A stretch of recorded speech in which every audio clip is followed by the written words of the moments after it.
안녕하세요. 미니멀 재테크 호호양입니다.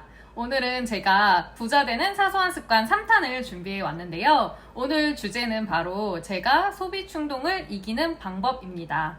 아무리 안 사고 이러는 습관이 잡힌 저라도 무너질 때가 있어요. 저는 대표적으로 어떤 때냐면 엄마나 언니랑 같이 쇼핑몰을 갈 때 저도 모르게 자꾸 충동 구매를 하게 되더라고요. 쇼핑몰이 되게 만나서 돌아다니기 편리하잖아요. 쾌적하고 여름에는 시원하고 겨울에는 따뜻하고 그러다 보니까 이제 언니나 엄마랑 데이트를 할 때 쇼핑몰에서 만나는 경우가 많은데요. 그럴 때는 저도 흔들릴 때가 꽤 있습니다. 저랑 남편이랑 방문하거나 그냥 저 혼자 방문할 때는 딱 목적이 있어서 가는 편이거든요. 뭐를 산다거나 아니면은 어떤 뭐 장을 본다거나 어떤 브랜드에 있는 어떤 옷을 확인하러 간다거나 이렇게 분명한 목적이 있을 때만 저는 쇼핑몰을 가는 편인데, 이제 엄마랑 언니랑은 그냥 만나는 장소로 쇼핑몰을 선택을 하는 거죠. 그래서 이럴 때는 저 스스로 이렇게 좀 약간 신경을 써야만 소비 충동을 막을 수가 있습니다. 그래서 제가 이럴 때 소비 충동을 막기 위해서 평소에 노력하거나 아니면 습관으로 가지고 있는 것들 한번 이야기해 보려고 해요. 우선 첫 번째, 가장 중요한 거는요, 나중에도 살 수 있다는 것을 잊지 않는 겁니다. 대부분 저처럼 쇼핑몰 가서 갑자기 충동 구매하는 경우에 이제 쇼핑하실 때 뭐 할인하는 품목을 산다거나 이런 경우가 굉장히 많잖아요. 그러면 쇼핑몰 자주 나오는 것도 아닌데 오늘 아니면 못 살 것 같고 하거든요. 그래서 자꾸 집어오게 되는 것 같아요. 또 아니면 오늘 아니면 세일이 이제 그만둘 것 같고 이런 거 있잖아요. 그리고 또 다른 쇼핑몰 가면 이 옷이 없을 것 같고 뭐 이럴 때도 있고. 그런데 저는 항상 언제든지 내가 살려면 오늘이 아니라도 이것을 살 수가 있다라는 것을 잊지 않으려고 노력을 합니다. 이렇게 생각하는 것만으로도 소비 충동을 꽤 많이 방어를 할 수가 있어요. 두 번째는 아이 쇼핑 하지 않기입니다. 그런데 이제 지인들이랑 같이 쇼핑몰 가거나 하면 아이 쇼핑을 아예 안 하기가 쉽지는 않죠. 그래서 아까 첫 번째 방법인 언제든지 이걸 살 수 있다라는 것을 잊지 않고 쇼핑을 함께 하는 거예요. 그리고 저 혼자나 아니면 남편이랑 쇼핑몰을 방문했을 때는 진짜 절대로 거의 아이 쇼핑 하는 일이 없습니다. 세 번째는 소비 미루기입니다. 정말 중요하죠.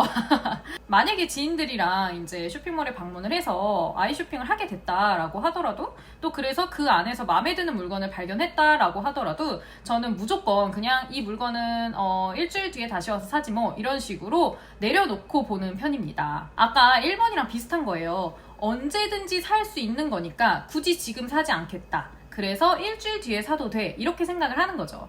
그래서 집으로 돌아간 뒤에 진짜 너무 사고 싶어, 다시 계속 생각나 라고 하면 다시 방문하거나, 아니면 네 번째 제가 소비 충동을 조절하는 방법인 쇼핑몰, 인터넷 쇼핑몰에서 구매를 합니다. 그러니까 웬만한 거 그냥 쇼핑몰에서 보고 온 것들 중에 인터넷에 팔지 않는 것은 정말 없어요. 뭐 예를 들어서 그냥 일반 옷가게 있잖아요. 브랜드 아닌 것들. 그런 옷가게에서 파는 옷들도 대부분 요즘 인터넷 검색이 정말 발달을 했기 때문에 에이블리나 뭐 지그재그 이런 데 찾아보면은 거의 100% 찾을 수가 있습니다. 그래서 미루는 습관을 들여놓으면 소비 충동 조절에 굉장히 큰 도움이 됩니다. 그냥 무조건 오프라인에서는 구매하지 않는다, 이렇게 규칙을 세워놓는 것도 좋아요. 이게 바로 네 번째 방법, 제가 인터넷으로만 쇼핑을 한다라는 것과 똑같은 겁니다. 그래서 네 번째는 모든 쇼핑을 온라인으로 하는 습관을 들인다라는 거였고요. 다섯 번째는 위시리스트 작성을 일상화하는 겁니다. 위시리스트를 항상 작성해 놓게 되면 내가 갑작스럽게 쇼핑몰을 방문해서 마음에 드는 물건을 발견한다고 해도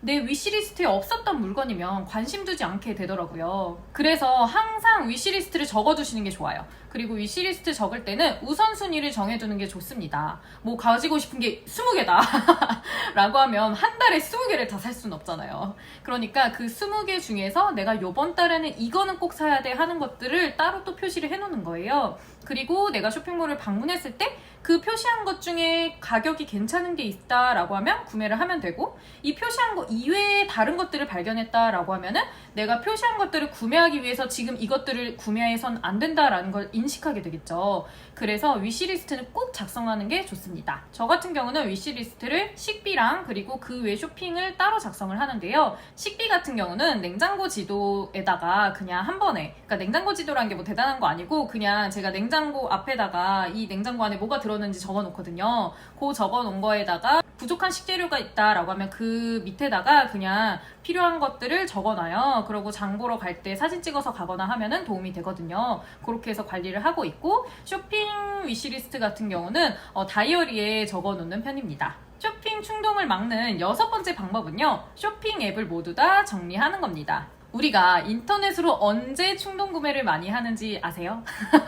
저녁에 잠이 안 올 때, 아니면 스트레스 받은 날 저녁에 자기 전에 그냥 어플 켜가지고 뭐 심심한데 뭐 볼 거 없나? 이렇게 막 보다가 쇼핑에 켜가지고 그냥 눈에 보이는 거 막 세일하는 거 보다가 막 식재료 같은 거 아니면 생활용품 같은 거, 특히 식품이 그런 것 같아요. 그냥 이거 그냥 먹을까? 이렇게 해가지고 대량 구매를 한다거나 이런 식으로 충동 구매를 많이 하게 됩니다. 그래서 쇼핑 앱은 반드시 보이지 않는 곳에 숨겨놓거나 아니면 아예 지우시는 게 좋아요. 저는 정말 예전에는 쇼핑 앱을 많이 가지고 있었어요. 뭐 예를 들면 SPA 브랜드 같은 거 하나하나 그냥 다 받아놨거든요. 그러니까 받아놓고서 뭐 맨날 들어가는 건 아니지만 어쩌다 한번 그냥 눈에 보이면 막 들어가가지고 괜히 한두 개씩 사고 이랬어요. 그런데 지금 현재는 그런 SPA 브랜드나 옷 브랜드는 대부분 다 정리를 했고, 자주 이용하는 마트 어플이 몇 개 있고, 그리고 배달 어플 하나 있고, 그리고 또 의류 쇼핑 같은 경우는 가격 비교해주는 사이트 있죠. 지그재그나 에이블리 같은 거, 그런 거는 그냥 시장 조사할 때 보려고 깔려 있습니다. 이렇게 깔려있는 어플도 절대로 그냥 바깥에 꺼내놓지 않고 쇼핑 폴더에 모두 다 넣어서 관리를 하고 있어요.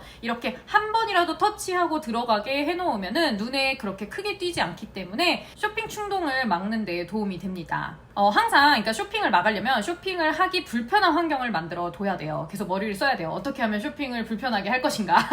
그래서 저는 예전에는 진짜 사실은 페이도 다 연결 안 해놨었어요. 뭐 페이코나 아니면 엘페이 막 이런 여러 가지 페이들 있잖아요. 근데 그런 거를 연결을 해놓으면 자꾸 돈을 더 쉽게 쓰게 되니까 그런 것도 최대한 막다가 네이버 페이를 이제 한번 뚫으면서 너무 편해가지고 그거는 그냥 계속 쓰고 있습니다. 확실히 근데 네이버 페이 쓰면서 이제 소비가 쉬워지다 보니까 뭐 결심하면 바로바로 결제하게 되더라고요. 그래서 제가 쓰는 방법이 쇼핑 데이를 정하는 거예요. 그러니까 위시리스트 작성해놓고, 그리고 오프라인에서가 아니라 온라인에서 구매한다는 규칙을 만들어 놓고, 그리고 오프라인에서 물건을 보면 소비를 미룬 다음에 그 다음에 일주일에 하루 정도 쇼핑 데이를 정해서 그날 이제 사고 싶었던 걸 쫙 사는 거예요. 뭐 예를 들면은 그냥 목요일에 나는 쇼핑을 하겠다라고 해서 쫙 사셔도 되고, 아니면 일요일에 몰아서 사겠다 하면 일요일에 쫙 사셔도 돼요. 그리고 또 한 가지 방법은 그냥 일주일 중에 딱 하루만 쇼핑을 하겠다, 요일을 정해놓지 않고 이렇게 약속을 한 다음에 내가 일주일 중에서 뭐 수요일에 여러 개를 샀다라고 하면은 그 주는 쇼핑을 아예 안 하고 식비만 쓰고 이런 식으로 관리를 하셔도 됩니다. 오늘 이렇게 제가 소비 충동을 막는 저만의 노하우들 한번 이야기해보았는데요. 도움이 되셨나요? 여러분들도 오늘 제가 말씀드린 이야기 중에서 적용해볼 만한 거, 가장 쉬운 거 하나 선택하셔가지고 적용해보셨으면 좋겠습니다. 제가 추천하는 것은 쇼핑 앱 지우기? 그럼 오늘 영상도 끝까지 봐주셔서 감사하고요. 오늘 영상이 도움이 되셨다면 아래에 좋아요, 구독하기, 알림까지 잊지 마세요. 다음 영상에서 또 뵙겠습니다. 안녕!